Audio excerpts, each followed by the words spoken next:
La gente no debiera dejar espejos colgados en sus habitaciones, tal como no debe dejar talonarios de cheques o cartas abiertas confesando un horrendo crimen. En aquella tarde de verano, una no podía dejar de mirar el alargado espejo que colgaba allí, afuera en el vestíbulo. Las circunstancias así lo habían dispuesto. Desde las profundidades del diván en la sala de estar, se podía ver en el reflejo del espejo italiano no solo la mesa de cubierta de mármol situada enfrente, sino también una parte del jardín, más allá. Se podía ver un sendero con alta hierba que se alejaba por entre parterres de altas flores hasta que en un recodo el marco dorado lo cortaba. La casa estaba vacía y una se sentía ya que era la única persona que se encontraba en la sala de estar, igual que uno de esos naturalistas que cubiertos con hierbas y hojas yacen observando a los más tímidos animales, tejones, nutrias, martín pescadores, los cuales se mueven libremente, cual si no fueran observados. Aquel atardecer, la habitación estaba atestada de esos tímidos seres de luz y sombras, con cortinas agitadas por el viento, pétalos cayendo, cosas que nunca ocurren, o eso parece cuando alguien está mirando. La silenciosa y vieja estancia campestre, con sus alfombras y su hogar de piedra, con sus hundidas estanterías para libros y sus cómodas laqueadas en rojo y oro, estaba llena de esos seres nocturnos. Se acercaban contoneándose y cruzaban hacia el suelo, pisando delicadamente con los pies elevándose muy alto y las colas extendidas en abanico y picoteando significativamente, cual si hubieran sido cigüeñas o bandadas de pavos reales con la cola cubierta de velo de plata. Y también había sombríos matices y oscurecimientos, como si una sepia hubiera teñido bruscamente el aire con morado. Y el cuarto tenía sus pasiones, sus furias, sus envidias y sus penas cubriéndolo, nublándolo, igual que un humano. Nada seguía invariable siquiera durante 2 segundos. Pero fuera, el espejo reflejaba la mesa del vestíbulo, los girasoles y el sendero del jardín, con tal precisión y fijeza que parecían allí contenidos sin posibilidad de escapar en su realidad. Constituía un extraño contraste, aquí todo cambiante, allá todo fijo. No se podía evitar que la vista saltara para mirar lo uno y lo otro. Entretanto, debido a que por el calor todas las ventanas y puertas estaban abiertas, se daba un perpetuo suspiro y cese del sonido, como la voz de lo transitorio y perecedero. Parecía yendo y viniendo como el aliento humano, en tanto que, en el espejo, las cosas habían dejado de alentar y se estaban quietas, en trance de inmortalidad. Hacía media hora que la dueña de la casa, Isabella Tyson, se había alejado por el sendero, con su fino vestido de verano, un cesto al brazo, y había desaparecido, cortada por el marco dorado del espejo. Cabía presumir que había ido al jardín bajo para coger flores, o lo que parecía más natural suponer, a coger algo leve fantástico con hojas, con lánguidos arrastres, como clemátides o uno de esos elegantes haces de convólvulos que se retuercen sobre sí mismos contra feos muros, y ofrecen aquí y allá el estallido de sus flores blancas y violetas. Parecía más propio de Isabela el fantástico y trémulo convólvulo que el erecto áster o la almidonada cinia, o incluso sus propias rosas ardientes, encendidas como lámparas en lo alto de sus tallos. Esta comparación indicaba cuán poco, a pesar de los años transcurridos, una sabía de Isabela, por cuanto es imposible que una mujer de carne y hueso, sea quien sea, de unos 55 o 60 años, sea realmente un ramo o un zarcillo.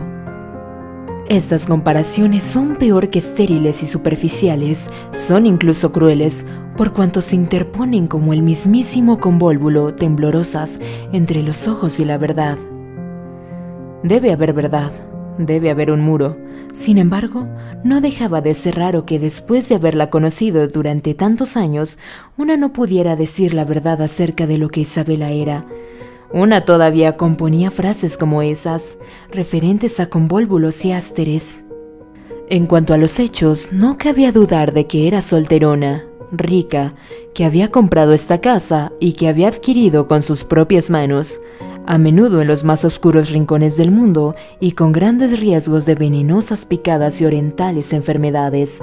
Las alfombras, las sillas y los armarios que ahora vivían su nocturna vida ante los ojos de una.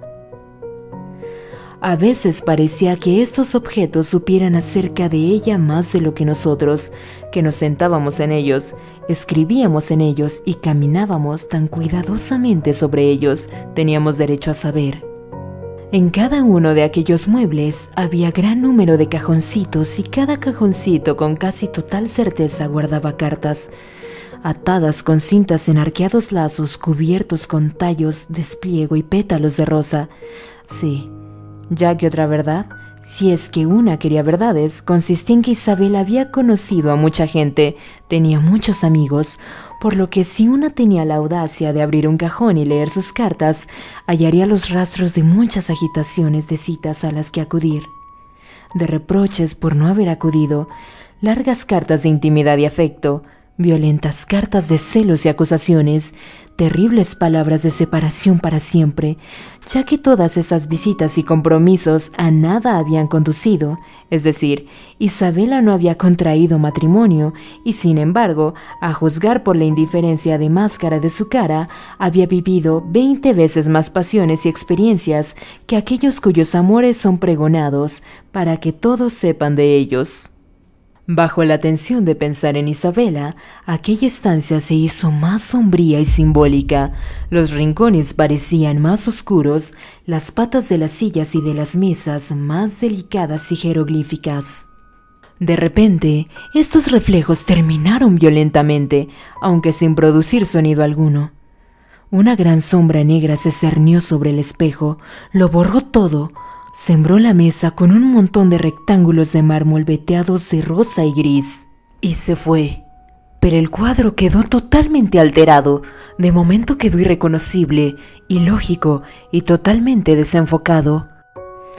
Una no podía poner en relación aquellos rectángulos con propósito humano alguno, y luego, poco a poco, cierto proceso lógico comenzó a afectar aquellos rectángulos, comenzó a poner en ellos orden y sentido, y a situarlos en el marco de los normales aconteceres.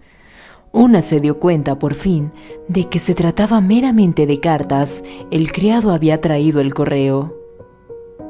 Reposaban en la mesa de mármol, todas ellas goteando, al principio luz y color, crudos, no absorbidos, y después fue extraño ver cómo quedaban incorporadas, dispuestas y armonizadas, cómo llegaban a formar parte del cuadro y recibían el silencio y la inmortalidad que el espejo confería.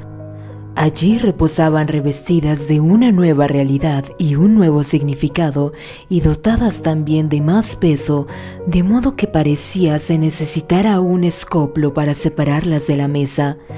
Y, tanto si se trataba de verdad como de fantasía, no parecía que fueran un puñado de cartas, sino que se hubieran transformado en tablas con la verdad eterna incisa en ellas. Si una pudiera leerlas, una sabría todo lo que se podía saber acerca de Isabela, sí, y también acerca de la vida. Las páginas contenidas en aquellos sobres marmóreos forzosamente tenían que llevar profuso y profundamente hendido significado.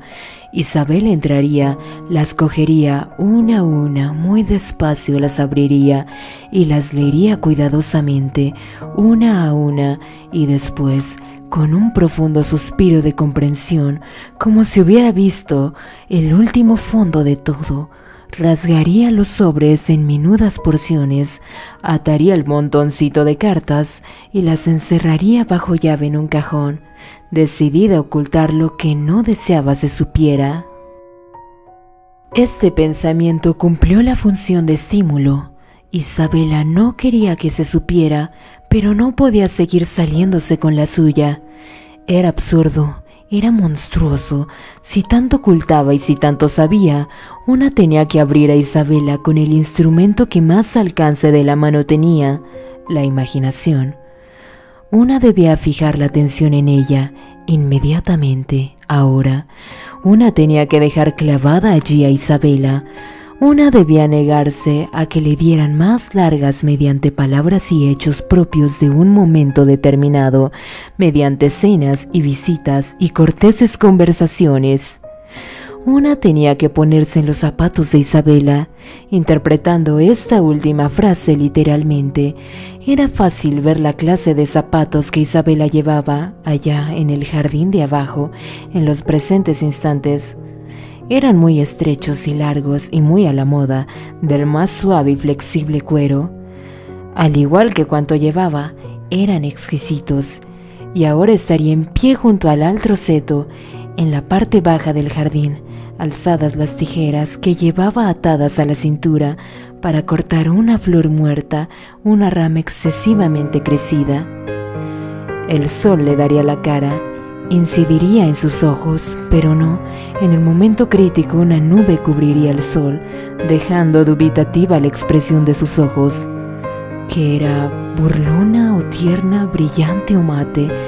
Una sola podía ver el indeterminado contorno de su cara un tanto marchita, bella, mirando hacia el cielo. Pensaba quizá que debía comprar una nueva red para las fresas, que debía mandar flores a la viuda de Johnson, que había ya llegado el momento de ir en automóvil a visitar a los Hipsley en su nueva casa. Ciertamente, esas eran las cosas de que hablaba durante la cena, pero aún estaba cansada de las cosas de que hablaba en la cena. Era su profundo estado de ser, lo que una quería aprehender y verter en palabras, aquel estado que es a la mente lo que la respiración es al cuerpo, lo que se llama felicidad o desdicha. Al mencionar estas palabras quedó patente sin duda que forzosamente Isabela tenía que ser feliz. Era rica, era distinguida, tenía muchos amigos, viajaba, compraba alfombras en Turquía y cerámica azul en Persia. Avenidas de placer se abrían hacia allí y allá, desde el lugar en que ahora se encontraba con las tijeras alzadas para cortar temblorosas ramas, mientras las nubes con calidad de encaje velaban su cara. Y aquí, con un rápido movimiento de las tijeras, cortó un haz de clemátides que cayó al suelo. En el momento de la caída, se hizo sin la menor duda más luz, y una pudo penetrar un poco más en su ser. Su mente rebosaba ternura y remordimiento. Cortar una rama en exceso crecida la entristecía, debido a que otrora vivió y amó la vida. Sí, y al mismo tiempo la caída de la rama le revelaba que también ella debía morir, y la trivialidad y carácter perecedero de las cosas. Y una vez más, asumiendo este pensamiento, con su automático sentido común, pensó que la vida la había tratado bien, incluso teniendo en cuenta que también tendría que caer, sería para yacer en la tierra e incorporarse suavemente a las raíces de las violetas. Y así estaba, en pie, pensando, sin dar precisión a pensamiento alguno, por cuanto era una de esas reticentes personas cuya mente retiene el pensamiento envuelto en nubes de silencio, rebosaba pensamientos. Su mente era como su cuarto, en donde las luces avanzaban y retrocedían, avanzaban haciendo piruetas y contoneándose, y pisando delicadamente, abrían en abanico la cola, a picotazos se abrían camino, y entonces todo su ser quedaba impregnado, lo mismo que el cuarto, de una nube de cierto profundo conocimiento, de un arrepentimiento no dicho, y entonces quedaba toda ella repleta de cajoncitos cerrados bajo llave, llenos de cartas, igual que sus canteranos. Hablar de abrirla como si fuera una ostra, de utilizar en ella la más hermosa, sutil y flexible herramienta entre cuantas existen, era un delito contra la piedad y un absurdo. Una tenía que imaginar, y allí estaba ella, en el espejo. Una tuvo un sobresalto. Al principio estaba tan lejos que una no podía verla con claridad. Venía despacio, deteniéndose de vez en cuando, enderezando una rosa aquí, alzando un clavel allá para olerlo, pero no dejaba de avanzar. y constantemente se hacía más grande y más grande en el espejo, y más completa era la persona en cuya mente una había intentado penetrar. Una la iba comprobando poco a poco, incorporaba las cualidades descubiertas a aquel cuerpo visible. Allí estaba su vestido verde gris, y los alargados zapatos, y el cesto, y algo que relucía en su garganta. Se acercaba tan gradualmente que no parecía perturbar las formas reflejadas en el espejo, sino que se limitara a aportar un nuevo elemento que se movía despacio y que alteraba a los restantes objetos como si les pidiera cortésmente que le hicieran sitio. Y las cartas, y la mesa, y los girasoles que habían estado esperando en el espejo se separaron y se abrieron para recibirla entre ellos. Por fin llegó. Allí estaba en el vestíbulo. Se quedó junto a la mesa, se quedó totalmente quieta. Inmediatamente el espejo comenzó a derramar sobre ella una luz que parecía gozar de la virtud de fijarla, que parecía como un ácido que corroía cuanto no era esencia, cuanto era superficial y solo dejaba la verdad. Era un espectáculo fascinante. Todo se desprendió de ella, las nubes, el vestido, el cesto y el diamante, todo lo que una había llamado enredaderas y convólvulos. Allí abajo estaba, en el duro muro, allí estaba la mujer en sí misma. Se encontraba en pie y desnuda bajo la luz despiadada, y nada había. Isabela era totalmente vacía. No tenía pensamientos, no tenía amigos, nadie le importaba. En cuanto a las cartas, no eran más que facturas. Mírala, ahí en pie, vieja y angulosa, con abultadas venas y con arrugas, con su nariz de alto puente y su cuello rugoso. Ni siquiera se toma la molestia de abrirlas. La gente no debiera dejar espejos colgados en sus estancias.